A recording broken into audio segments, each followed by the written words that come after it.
Welcome to this session on nutrition in adolescence.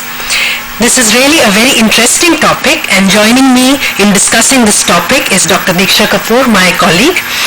We will in this program try to acquaint you with the major features and aspects of adolescence, how to go about meal planning, what are the recommended dietary intakes and other such necessary features, and we will try to link it with certain critical physiological events that are taking place during the period of adolescence.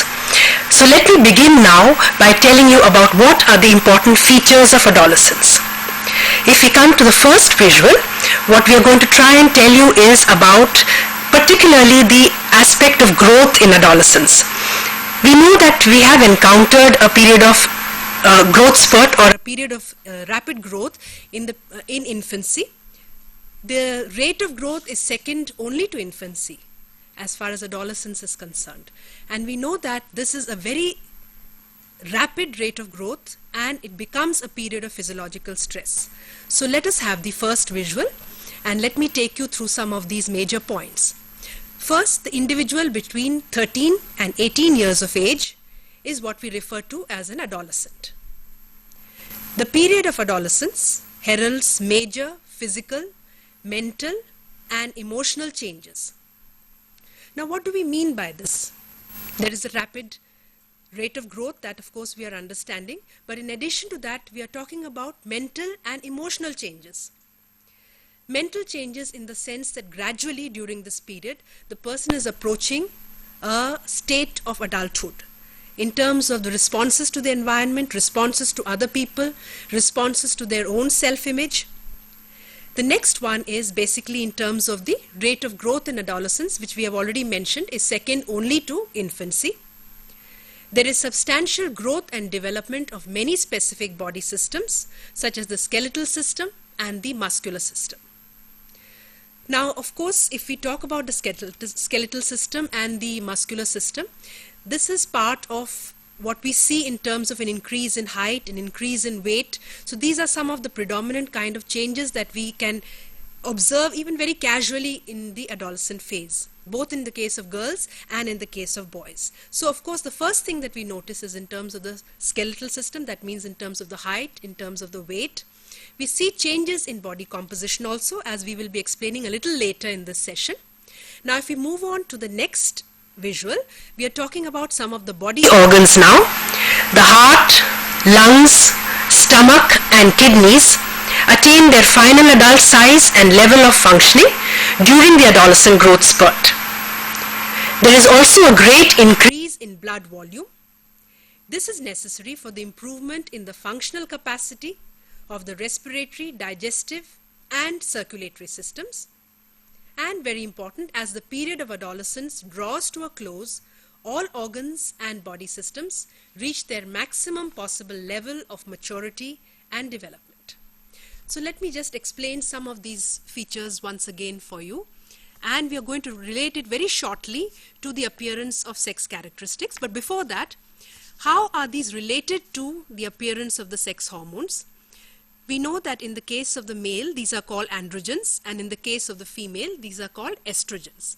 Now, the appearance of these hormones is what is basically causing or triggering certain changes in growth as well as in development. Actually, growth and development are related, but they're also slightly different in the sense that growth, basically we're talking about a net increase in size or an increase in number of cells, but development actually goes far beyond that. We're also talking about the differentiation of cells, their improvement in functioning, the improvement in the whole relationship between the body organs. So these are all features of development, and we talk about growth and development almost in the same breath, but they mean slightly different things. So we can understand that by the end of this period of adolescence, what we are expecting is that the adolescent is going to become an adult and will have completed all the phases of growth and development by that stage. So now let us come to just a quick look at the appearance of the sex characteristics. Here we have, of course, two types of characteristics. One is the primary sex characteristics and the other is the secondary sex characteristics. In the case of the primary sex characteristics, what we are looking at is basically body changes directly associated with sexual reproduction. Now in this case, in the case of girls for example, we have the phenomenon of menarche, that is the appearance of the periods, and this is corresponding to the development of the ovaries or the female sex glands. In the case of the boys, we have the development of the testes of the male sex glands. So these are the primary characteristics. And why do we call them primary?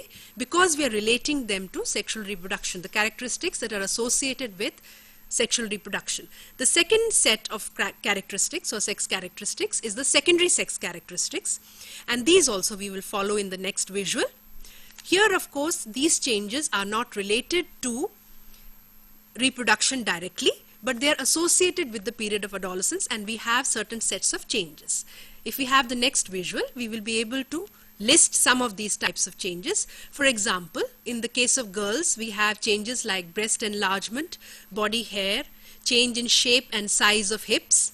And in the case of boys, we again have body hair, of course with a different pattern, deepening of voice and widening of the shoulders. Now this of course doesn't need so much of explanation, because these are changes that we witness in people around us all the time.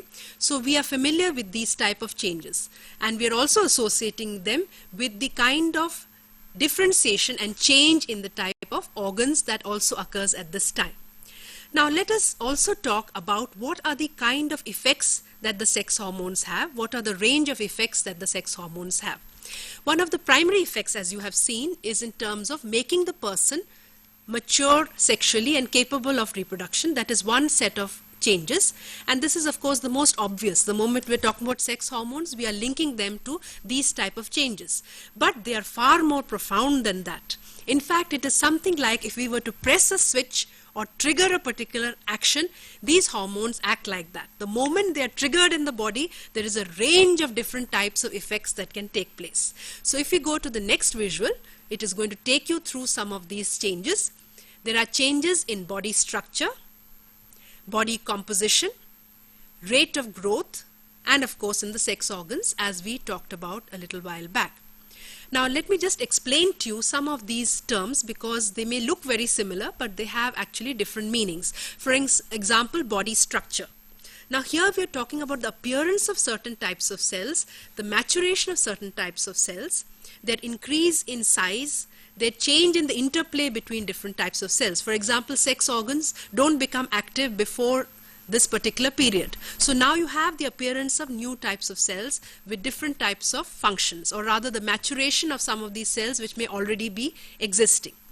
So when we talk about body structure, we are talking about some of these micro changes. We are also talking about much broader changes which we had mentioned. For example, the circulatory system, the respiratory system, the skeletal system, various types of excretory systems, the digestive systems, all are undergoing a process of change and development. So this is indeed a very remarkable phase in life, where you have both growth and development, both increase in size and differentiation of function.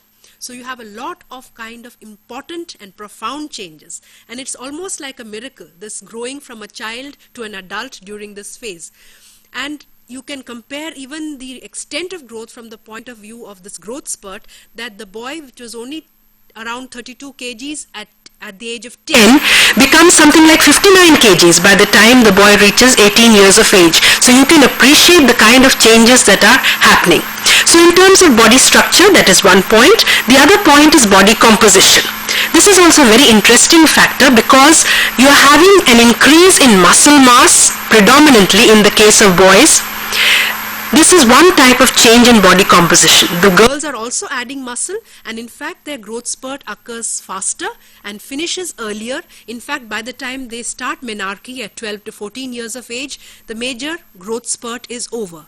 Whereas in the boys it starts later and continues longer. The skeleton continues to grow, the height increases continue to take place, but they do start later than in girls. So in the boys it is the muscle mass which is increasing very rapidly.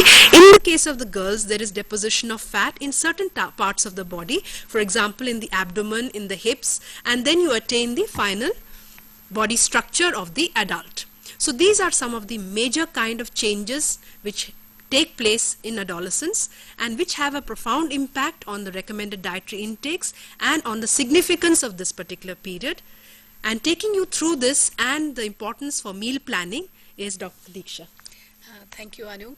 Anu, you have really given a foundation to the adolescent stage as to why this stage is so crucial, so important. You've talked about the growth, which is next to only infancy. At no other stage in life, the growth is going to be as rapid as it is first during infancy and thereafter during the adolescent stage. In addition to this, what makes this phase crucial? Anu has already talked about the different kind of changes which are taking place, changes in the body structure, in the composition. The organs are getting more mature, the sex organs are being developed, and all these changes, like Anu said, actually impact on the requirements for the adolescent period. So if you could look at the monitor, what we've tried to do is to sum up the different aspects which make adolescent such a crucial period. The first and the foremost, that it is a period of physiological stress. Physiological stress because of all these factors we've just talked about, and this is the period of rapid growth. Then there is, because of this, there is a need to pay attention to the diet of the adolescent, and particularly to the diet of the girls, the adolescent girls. Why? Because this is the phase which prepares them for adulthood, or in fact for motherhood subsequently in their life cycle. In addition to this, once the adolescent is passed and growth is completed, any health or nutrition measures will have no influence. Let me just elaborate a bit on this. You see, like we said, this is the last stage when any input or any intervention can have an impact on an individual. Why so? Because this is the last phase. Any deficit in the growth which an individual or a child would have experienced so far. The first phase is infancy, followed by the preschool phase. These are the crucial phases when the growth, we know, is also, particularly in infancy, it is rapid, followed by a more gradual growth, which is the preschool stage. And during this time, there can be conditions because of infection or because of lack of diet. There can be a lack of growth or a deficit in growth. Now, if we want to overcome this deficit, or if there is any chance to provide for a better nutrition or environment, then adolescent period is the time when any catch-up growth can take place. By catch-up growth, we mean any deficit which has occurred, we can catch up on that, and we can provide an environment for the individual to grow at least appropriately.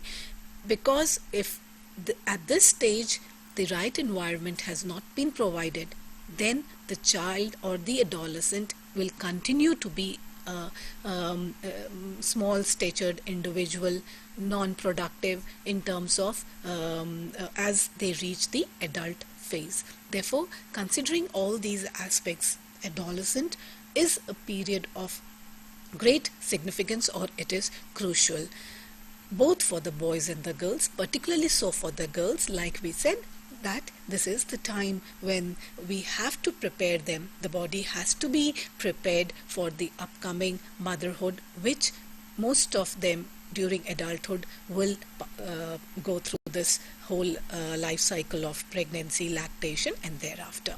So considering this, let us now look at what would be the requirements, the recommended dietary intakes for adolescent. Well, like Anu has explained, that this is the phase where you have changes occurring in the body structure, composition, and there are differentiations between the boys and the girls. Girls, they mature faster as compared to boys. Now, considering these aspects, you will realize that the RDIs for adolescent are also given for two phases. It is divided, one for 13 to 15 years of age, and then from 16 to 18 years of age. what you see on the monitor now, this is the recommended dietary intakes for boys and girls in the age 13 to 15 years. Now look at the energy, protein, calcium. First, let's begin with the energy requirement. You see the energy requirement for boys is about 2,450. Now, if you were to compare this with the energy requirement of, say, adult, you can yourself make out the increased or enhanced requirement which is recommended for this age group. Why? Obviously, we've talked about because of the rapid growth, the physical changes, the changes in the structure, composition which are already taking place. These necessitate this enhanced energy requirement. For an adult man, approximately about, say, 2,425 kilocalories is the requirement. So you can yourself make out that these requirements are as much or at least higher than the requirements for adult male. Similarly, for girls, if you look at the requirement 2060, we know that, say, for a sedentary women, adult women, the requirements are about 18,075 kilocalories. So you can yourself make out providing about 2,000 calories in to meet the growth needs, the physical needs of the individual. Therefore, the energy requirements are high. Also, to provide for the muscle growth, the development of the body, the protein requirements are high, and the requirements can go as high to about 70 to 65, 70 grams in the case of boys and about 65 grams for the girls. Now, we know that for an adult, the requirement for protein is roughly about 1 gram per kg body weight. So roughly it comes to about 60 grams for men and about, say, 50 for women. Now, considering this, you can now appreciate how much the growth or the development taking place, what kind of demands it puts on the energy and the protein needs. Likewise, if you look at the monitor once again, you will realize that all the requirements, calcium, iron, vitamin A, all the requirements for these essential nutrients are high during this phase, and more so if you kind of relate to why these requirements are enhanced to what we have discussed earlier. We have talked about the systems developing, we have talked about growth, development taking place, and these nutrients will support the growth.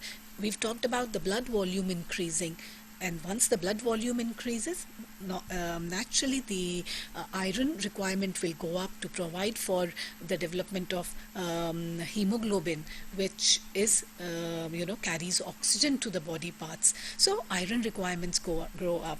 Similarly, when we're talking about the development of the skeleton, the calcium requirements will go up to provide for the growth of this skeletal system. So likewise, the requirements for most nutrients go up, and what you are seeing is for 13 to 15 boys and girls.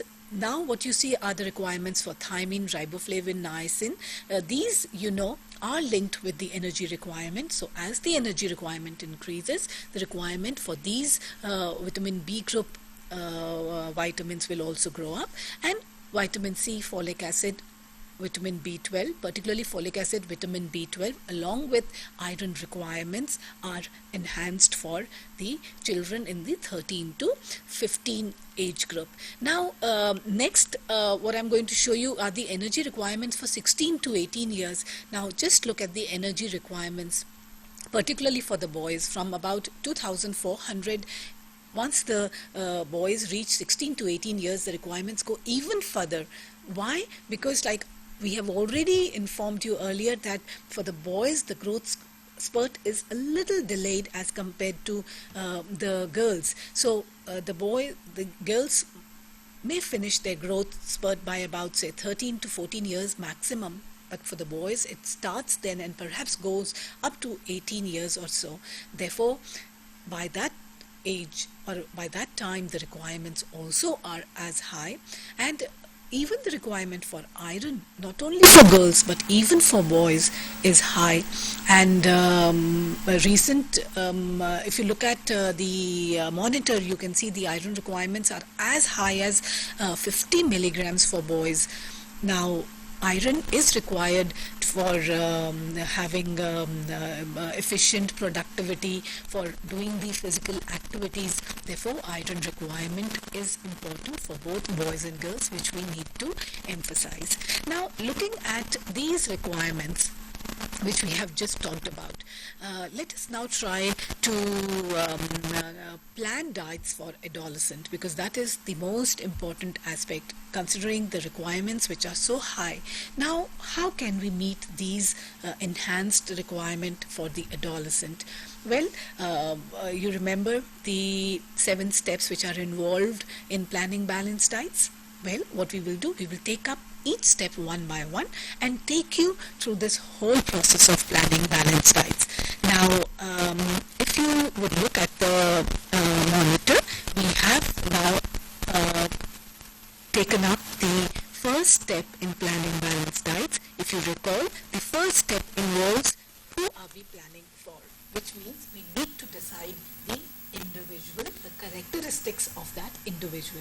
Obviously, we are planning for an adolescent, but within that period, there are many factors or characteristics which we need to differentiate or identify. What are these? First is the adolescent in the age group 13 to 15 years or 16 to 18 years.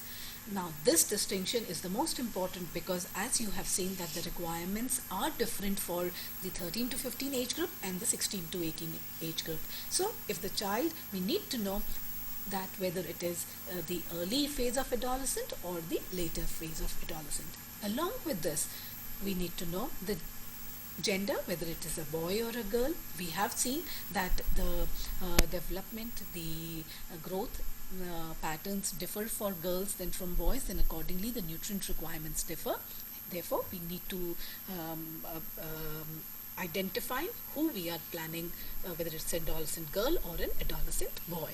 In addition to this, if you look at the monitor, the next aspect is income. Well, we have been emphasizing so far that income plays a very important role in planning diets. Why? Because this will decide what kind of foods, what kind of food items we will include or select in the diet so as to meet these requirements. Therefore, it is very important that we identify whether the individual belongs to a lower socioeconomic group, middle, or a high. Because, like I said, the selection of food items will differ in the 3, so that you see the requirements will remain the same, whether it is a lower income group, middle, or high. But what foods we will have to give. Obviously, for a low income group, we cannot include expensive food items. Then we need to emphasize on seasonal fruits, vegetables, or locally available foods. Therefore, the income becomes very important. In addition to income, the other aspect is the region.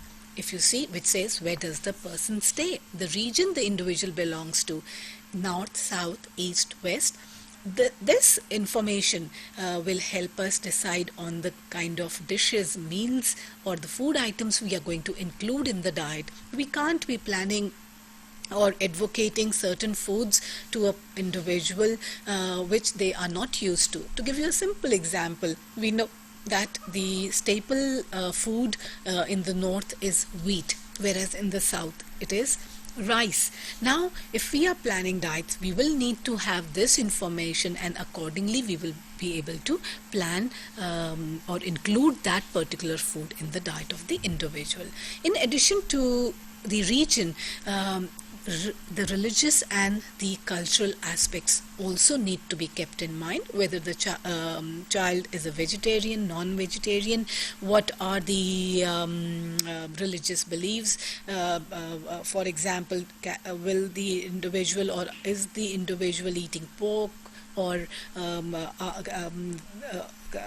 any other such religious the concepts which really impede upon them consuming particular food. So these are the points which we need to identify right in the first stage when we say who we are planning for and what are the characteristics we will keep in mind. Now, once we have decided on this, we have put down all these factors, we come to the second phase, and this second phase then is which nutrients are of particular importance.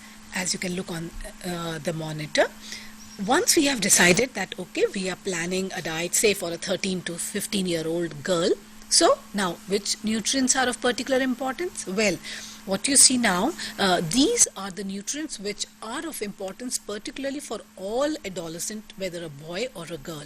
These are the energy-giving nutrients like the carbohydrates and fats. We have talked about why energy requirements are high. So energy-giving foods or nutrients must be included in the diet of the individual. You have the carbohydrate-rich foods, you have the cereals, you have the whole grains, you have fats and oils which provide energy. You have also from the roots, you have the potatoes which also can be included, but it would be best to provide carbohydrate and fat-rich foods to provide for this enhanced energy requirement or to meet the enhanced energy requirements. Along with the energy-giving nutrients, the other nutrient which needs to be emphasized is protein. Now, protein-rich sources we need to include in the diet of the individual. Along with this, the other, all nutrients are important, but few nutrients, the demand for which are considerable, like calcium. We talked about the skeletal development taking place, and to provide for the skeletal development, where we said individuals grow in height, this is possible only through giving calcium-rich diet or providing calcium-rich foods in the diet of the adolescent. So calcium becomes a very important, and if you remember looking at the recommended dietary intakes, the recommendations are as high as 600 milligram of calcium, and if you compare this with an adult which is only 400 milligrams, you yourself can appreciate how much the requirement for calcium goes up during this phase. In addition to calcium, the other thing is iron. Well, studies show, particularly in our country, that iron deficiency anemia, particularly among the adolescent girls, can be as high as 70 to 80%. Now, this you can very well appreciate if this is the condition of an adolescent girl in our country, which is such a crucial phase. We have said that the girl has to be prepared for adulthood, for the upcoming motherhood, and if a girl at this age is entering adulthood already with a low iron store, you can imagine what can be the fate of the generations to come. Therefore, iron is a very important nutrient which we need to emphasize in the diet of the adolescent individual. Of course, the requirement for others like the vitamin B, group, thiamine, riboflavin, niacin, all these are also enhanced because of the enhanced energy requirement. Vitamin C requirement is also there, and vitamin A rich foods. Vitamin A, obviously when the growth and development is taking place, vitamin A is required to support the growth development as well. Therefore, these are the nutrients which are of importance. Next, once we've decided upon the requirements of the nutrients or which nutrients to include, the next step then becomes, if you look at your monitors, it says which foods to select. Obviously, we would need to select those foods which help meet these requirements we have just talked about. So let us take them one by one. The first is items, like you said, selection of food for the adolescent diet would mean including items from each food group in each meal.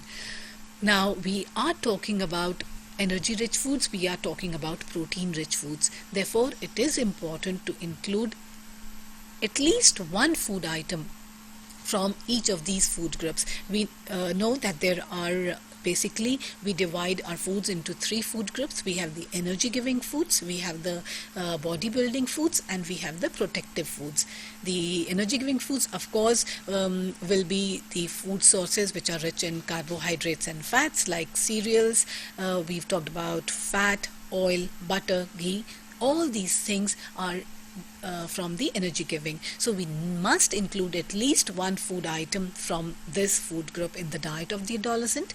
Moving to the protein or the bodybuilding food groups, the proteins, you have milk and milk products, you have the pulses. For the non-vegetarians, you have meat, chicken, fish, any of these things. You have the nuts and oil seeds. All these things can provide for the protein requirement. Therefore, these food items must be included in the diet. If you get back to the monitor, you would see that we have emphasized on the cereal pulse combination. What happens that cereals in themselves are not good, they do not provide good quality protein. So to provide for good quality proteins, if we combine them with pulses, then cereal and pulse together help meet the protein needs of the individual. Therefore, as far as possible, we need to include cereal pulse combination in the diet of the adolescent individual. We've already talked about the protein rich or the bodybuilding foods. Of course, the third group, the protective and the regulatory food groups, which includes the vitamins and the minerals, or the food items like the fruits and vegetables, green leafy vegetables, other vegetables, fruits, the orange and the yellow fruits, the other citrus fruits. All these need to be considered and included in the diet of the adolescent, particularly with emphasis on calcium-rich foods like milk and milk products, green leafy vegetables, iron-rich foods, again green leafy vegetables. And we have talked about the iron-rich foods in other food programs as well. So I'm sure our learners will remember these food sources and they will include them in the diet of the adolescent. Now, once we have decided on what food items to include, next what we need to understand it, what meal pattern should be adopted. If you look at the monitor, that is what the points are being highlighted. You see, a more variable schedule. Adolescent is the period when these individuals actually, they might be busy with their studies, they have a routine there. So actually, it will not be possible to tell them to have a very fixed meal like breakfast and mid-morning and lunch and so what we need to still have a fixed schedule as far as possible, but adjust it according to their schedule in the day. But one thing we need to understand, that since the requirements are so high, it will not be possible to provide this enhanced requirement by just 2 to 3 meal pattern like say breakfast, lunch, dinner. We would need to include in between some nutritious snacks in between these meals so as to compensate for these enhanced energy or protein and other requirements. Therefore, perhaps a 5 or maybe a 6 meal pattern may be appropriate, but like I said, it has to be interwoven in between the schedule which this individual is adopting. In this context, there are other aspects also which will play a role in deciding, which we will take up subsequently. The peer pressure and the fact that these individuals love to eat outside, those aspects we will take up in a little while from now. But regarding the meal pattern, remember, to compensate or to provide for these enhanced need, we need to provide for extra nutritious snacks or meals so as to meet these energy requirements. In a nutshell, a well-planned, balanced snacks are of importance for the adolescent age group. Now, what specific considerations other than what we have talked about is what we need to take up next, and I will request my colleague Anu to take us further in this aspect of adolescent nutrition. Thank you, Diksha. This is, as you mentioned, in fact, a very interesting aspect, and if any of us have ever been engaging or communicating with adolescents, we know that very frequently their concerns are to do with what kind of diet should I take to remain slim, for example, in the case of girls. And in boys, they may want to develop their physique, they may want to become more muscular. And so these kind of concerns are very deeply concerned with, in fact, their body image or their self-image. And very often nowadays, at least, we are coming across increasingly the phenomenon of girls having a body image or a self-image which shows that they are too fat. This is in fact a disorder and happens because they are suffering from this particular state of mind where even if they are of normal weight, they continue to think that they are overweight and therefore they have to cut down on their food intake. So this is something very dangerous, but it is coming up even in our country. It is very common in the West, but it is picking up even in our country. In the last 4-5 years at least, we are tending to hear of these kind of incidents. Now, in the case of boys, they want to add more protein to the diet, they want to build muscle mass, they want to be strong. So these kind of issues are coming up. In fact, you have concerns now of people who regularly go to the gymnasiums or gyms where they can add on this extra muscle mass by doing more exercise. In some ways, that is a very desirable and a very healthy kind of a trend in the sense that it is proceeding towards more fitness, to make the body more fit, to make the body more capable of handling different types of physical stress. And also we must remember that this is also the period where the adolescent may start engaging in various types of sports, may become athletes, for example. So this is something that also happens during this phase, and perhaps we should keep that in mind. But of course that's an entirely different area and we won't be going into that in great detail. What is of concern to us and what we must look at is that they start developing various types of bizarre or very strange type of diet patterns to either lose weight in the case of girls or to build muscles in the case of boys. So if we look at the monitor, this is what we have put right in the first point. Sometimes you have these very strange diets. The fact is that these diets can be very detrimental to health. For example, if you have a diet which has a lot of protein in it but very little carbohydrate, what happens is the body starts using that protein, breaking down that protein in order to get the required energy. And this puts an enormous load on the kidneys, for example, and various other body systems. So these kind of diets can be very, very dangerous and they must be totally avoided because, as we have been mentioning throughout this session, adolescence is a period of very rapid physical growth. So if we are not going to maintain or give those kind of nutrients, then there is no escape from the malnutrition that will follow. So malnutrition is also associated with these kind of diet patterns which are absolutely unsuitable. We may have a girl who is going in for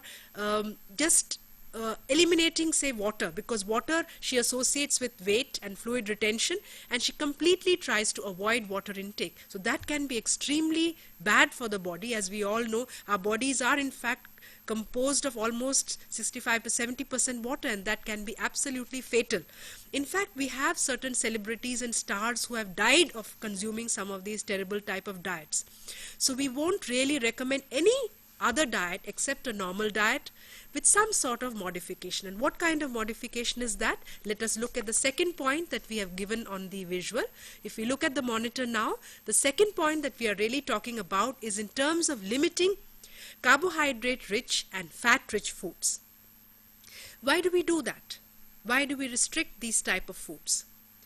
As we have already explained a little while earlier, when we have carbohydrate and fat rich foods in the diet, what are they doing? They are pumping energy into the body, more and more energy. If you're going to pump in more energy at the expense of other nutrients or in addition to the other nutrients, what is going to happen? We all know what will happen. The person will become overweight. The person will become obese. So we're actually having a situation where the person is becoming prone to certain kinds of degenerative diseases. We earlier used to think that, oh, it's middle age, it's a little older adult. If we are going to have carbohydrate and fat rich foods at that time, it's going to be very dangerous and we are going to get heart disease. But a lot of research is indicating that these fat deposits in the arteries, various types of changes are in fact starting much earlier in life. So this is a time to be careful, but not to completely eliminate or restrict these kind of foods. They must be there because they are the foods that are going to provide you with energy, but at the same time they should not be too much in the diet. As we all know, variety is the spice of life. We should not be emphasizing on just one type of food. Now let us look at the third point, which is on the monitor, as we were mentioning a little while back, and that is in terms of group acceptance being very, very important for the adolescent. Now if you look at, this is also a period where the adolescent is moving away from the family, from the strong influence of the parents, to the influence of teachers, to the influence of coaches if they are athletes, and in the case of the adolescent, the most important or dominant relationship is with their friends, with their peer group. If the group accepts a particular food pattern or a meal pattern, they will follow.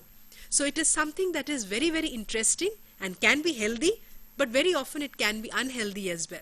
For example, we all know that adolescents like to consume junk foods or fast foods, and they're all the time congregating in pizza parlors for a treat and such like occasions. So in their mind, such kind of foods are associated with happiness, with celebration, with a good time.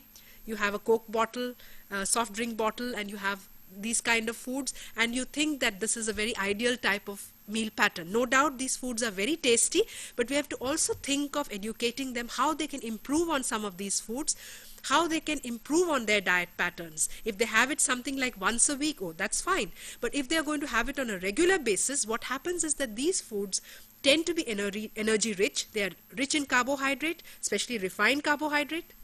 They are rich in fat, again a source of energy. They may not have any protein source. So we are eliminating or reducing certain parts of the diet, for example, the green leafy vegetables, the fruits, vitamin C sources that are, again, we are talking about fruits. So if these type of items are not present in the diet and you're going to exclusively rely on a diet such as this, then it's going to be a very dangerous kind of pattern. So let us now quickly take you through the do's and the don'ts. If we come to the visual, do include rich sources of energy, protein, iron and calcium. Give whole cereals rather than refined cereals. Include foods like milk, dark green leafy vegetables and fruits. Now, also very important, we have been talking about meal frequency earlier, and we have also been talking that it's a very variable kind of a schedule for the adolescent. So we should increase the meal frequency to 5 to 6 meals if that is possible. Include substantial and nutritious snacks, providing how much of the RDIs, such as say 1/4 to 1/5 of the recommended dietary intakes for energy, protein, calcium, iron. And when should we give the snack? It may be at mid-morning or at tea time. So give more energy-rich, protein-rich and protective foods to the pregnant adolescent girl. Now this is an aspect that we need to touch on here briefly at best, of course, depending on the limitations of time that we have, that what happens in pregnancy. If the adolescent girl becomes pregnant, we have a very threatening situation, in fact, because we have to support the needs of growth for the adolescent girl, for the growing fetus, and if the girl is malnourished or happens to be malnourished, that's another burden that is added on. We have to make up for that malnutrition. We have to add the calories, protein and other nutrients that are being superimposed on the existing requirements because of the phase of pregnancy. So the adolescent pregnant girl is a very, very vulnerable type of target group, and we must be very careful that in such cases we have to make sure that the adolescent is given enough of nutrients, energy, calcium, protein, iron. These are all critical nutrients, and of course the B complex and the other nutrients that we have been talking about. And that is of course a very special mention that we have to make at this time, because in our country, particularly in rural areas, there may be a large proportion of the population of adolescent girls who are either married or entering into the childbirth stages, and that can be of very, very crucial nutritional significance. Now let us quickly talk about the don'ts as well, and to take you through that, Diksha. Yeah, Anu, I think we've just been informed there's perhaps about 50 seconds left. So just to run you through those don'ts, if you look at them, avoid fast foods, avoid junk foods, discourage the adolescent from eating too much of processed foods because they are rich in fats and salts. Do not let them adopt extreme diets meant to reduce weight or build muscles. Such diets are usually useless and sometimes dangerous, as we have already informed earlier. Avoid too much of fat-rich or sugar-rich foods. Avoid strictly the use of alcohol and drugs, particularly drugs, because these days it's the peer pressure. Because of this, the individual wants to get into these phases. Therefore, it is important that we provide a nutritious, healthy diet for the adolescent. Therefore, with these don'ts, we would like to emphasize once again that the adolescent is a very crucial phase. The demands for nutrients are the highest because the growth is second to only the infancy phase.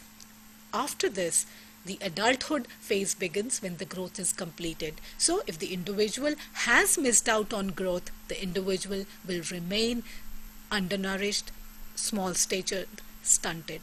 Therefore, it is important to provide a nutritious diet. Thank you.